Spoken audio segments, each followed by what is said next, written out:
alligators, what's up? It's Allie Hardesty, and today's video is going to be how to get famous on YouTube, how to grow on YouTube, how to have your videos go viral, and just how to get your channel up and going in general. I have been asked to make this video since the very beginning of my channel, and I've been putting it off for the longest time for a few reasons. One being there is seriously so much to say in one video that I'm gonna have to spread it out. So I think today I'm going to be primarily focusing on how to grow your channel, gain subscribers, everything I just listed, versus the money side of things, like how to make YouTube your actual job, how to set up affiliate links, get sponsorships, monetize your channel, etc. So if you guys would like to see a video on that in specific, like how to make YouTube an actual career, that's a whole separate ball game. So let me know, give this video a thumbs up, and I will do that video.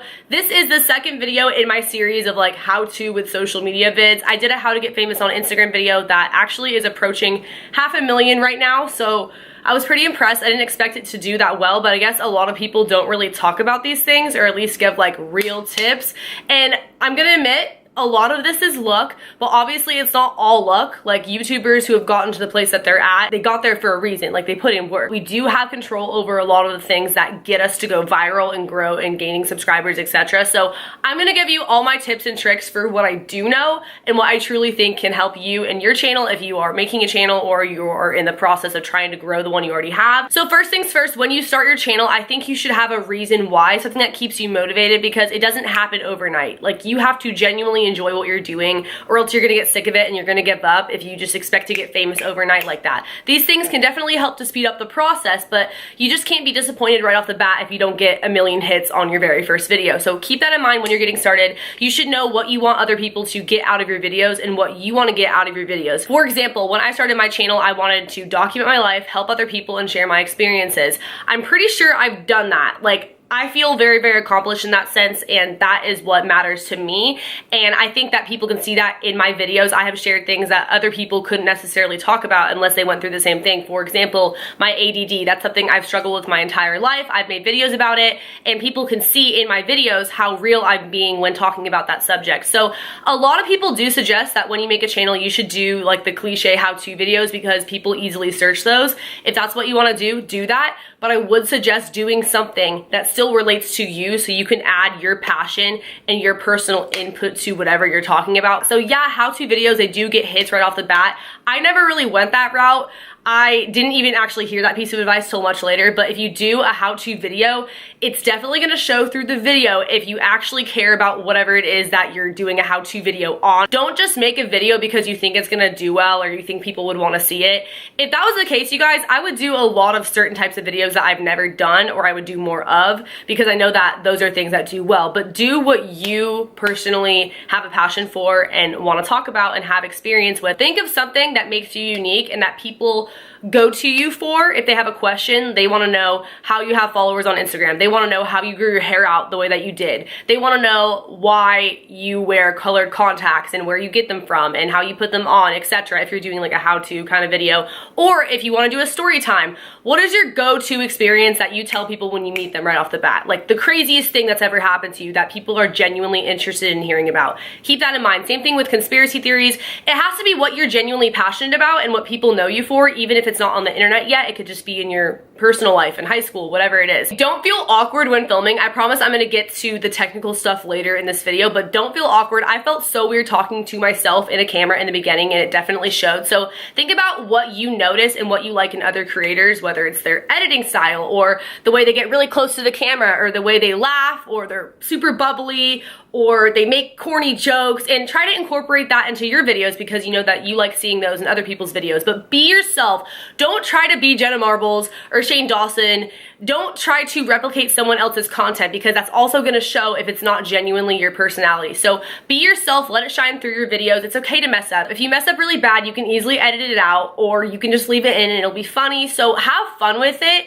Don't put yourself under a bunch of pressure when it's your first time filming, because I know I did. I felt like everything I said had to be perfect, and sometimes I still feel that way. So just know that you're in a safe place and that people ultimately will watch you for your personality, not just your content. So don't feel like you have to be a alien or a robot when speaking and sharing whatever it is that you have to say. You can mess up, you can make mistakes, you can burp, you can do this and that. If anything, it'll just make the content more relatable and funny. Once you get a decent amount of following, which I'll I'll talk more about how to do that. You're gonna wanna do a Q&A video because you want people to get to know you as a person. You don't have to do a Q&A, but I would definitely suggest opening up because it makes your relationship with your subscribers that much more closer if they know who you are, where you came from, why you're doing YouTube, what's your purpose on here, are you in school, how old are you, what's your favorite color, whatever. Just basically getting to know you as a YouTuber, because I know the people that I watch on a consistent basis, I feel like they're my friends, or at this point being a YouTuber, like they actually are my friends in real life, but that's because I've gotten to know them through their videos or outside of their videos because they're personable. The next thing is thumbnails, and arguably I feel like these could actually be more important than titles a lot of the time. I use PicMonkey. Pretty much every YouTuber uses PicMonkey. I use the free version.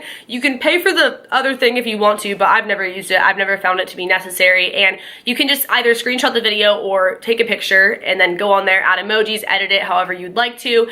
And when I first started, I didn't even know that you could do this. I would literally just screenshot the thumbnail randomly in the video and slap emojis on it. So now I try a little bit harder than that because I figured out how to actually do that and how much it really does make a difference. I've also learned that less is more when it comes to thumbnails. Sometimes if you have a bunch of stuff on there, it looks way too overwhelming and people just won't click on it. Sometimes it also doesn't hurt to have something on the thumbnail, like in writing, that's different from whatever the title is. All of this works in conjunction to make your videos do well. Title, tags, and the description box. Those things, they need to match up. That's actually crucial.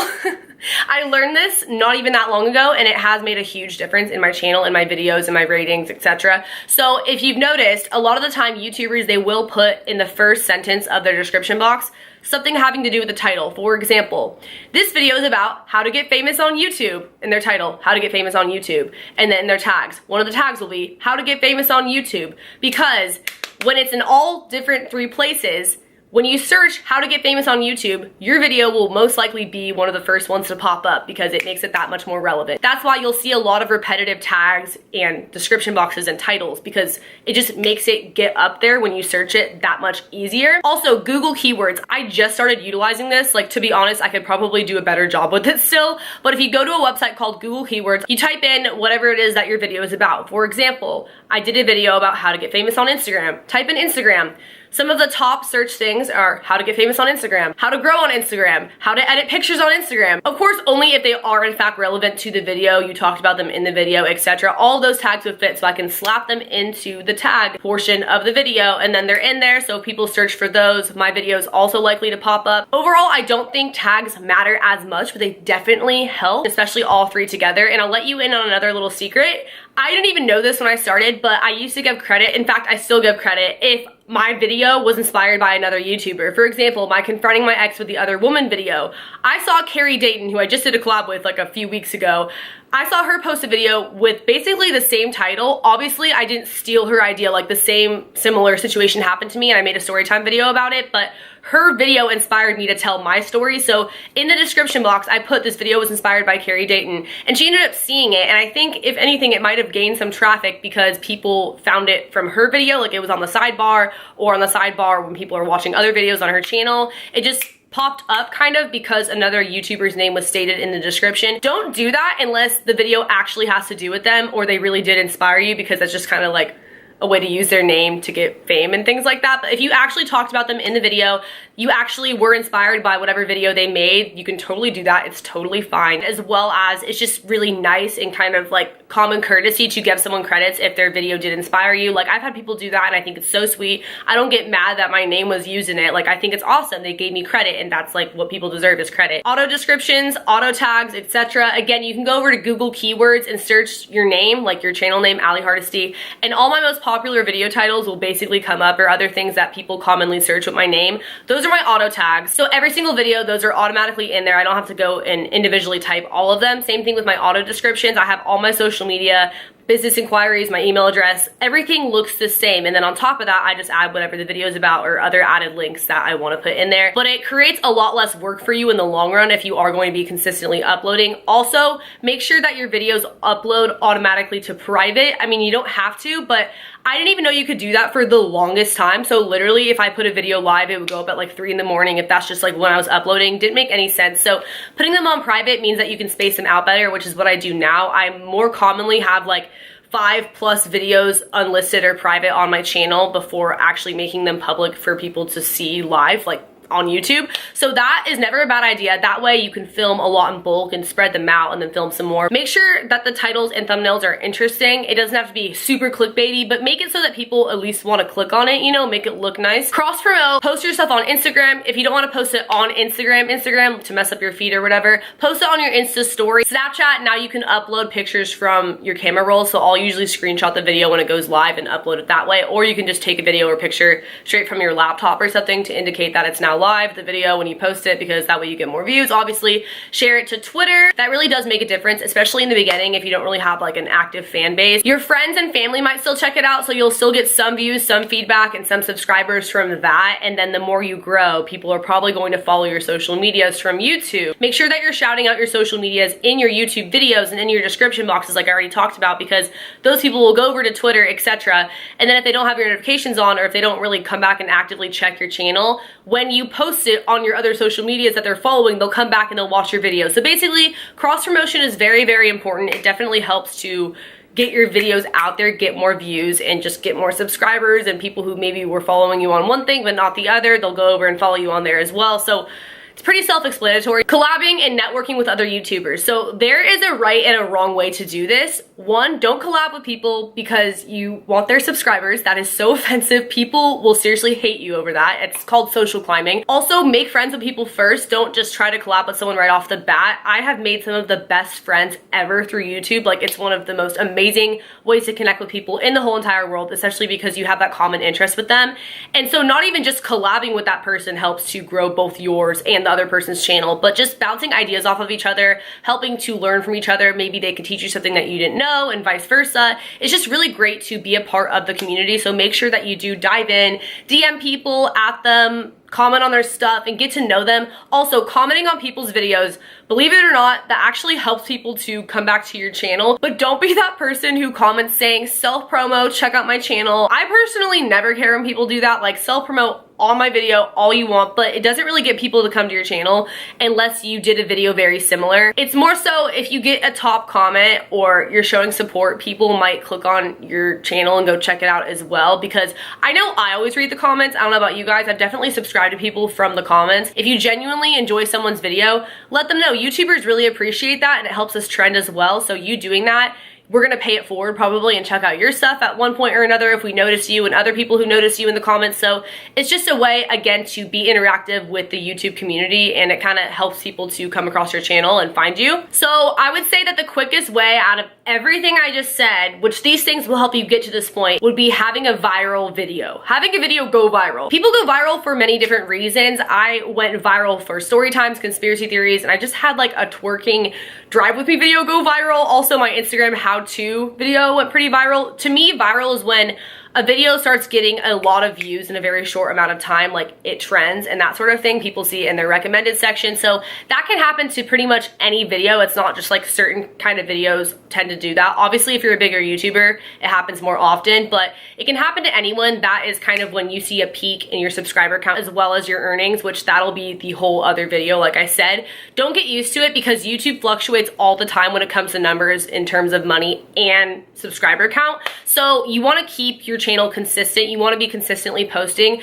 Do not have a dead channel, because to be honest, not only does that not provide your subscribers with content, but people will stop coming back because they know that you're not really going to be there, so they'll stop checking up on you. I know that I have YouTubers who I watch all the time because I know they're always posting. So even if I don't get a notification or I don't see that they posted a video, I'm probably going to go search their channel. Versus people who I know don't ever really upload, I kind of don't bother unless I specifically see a video and I'm like, oh wow, for once they uploaded. You know, nothing against that. Anyone can upload at their own pace. Also, I feel like sometimes people may upload too much. I had that problem in the beginning, so I do think it's good to find a balance in whatever you can juggle, because if you're posting videos all the time but they suck and they're rushed and you can tell that you're not genuinely enjoying filming, what's the point? Like, it'd be better to have high quality videos less often, obviously. But that being said, make sure that you are putting out content for people. You can do it where you're filming in bulk and spreading it out like I do, but if you just don't upload, people are not really gonna come back. You're gonna have a lot of dead subscribers, especially if it's right after you had a viral video. Notice what videos do well on your channel and continue to do them. Take note of what people subscribe to your channel for and make sure that you continue to post those kinds of videos, because that'll keep those views coming in. Like, when I do videos that have done well before, on my channel, they automatically get more views because that's what people subscribe for, you know? Also, try to make quality videos, exporting in the highest quality you can, like HD. I did not do that in the beginning because I didn't know how. I'll have all my links to everything I personally use below, like camera, lighting. I used iMovie for the first year of my YouTube career, and then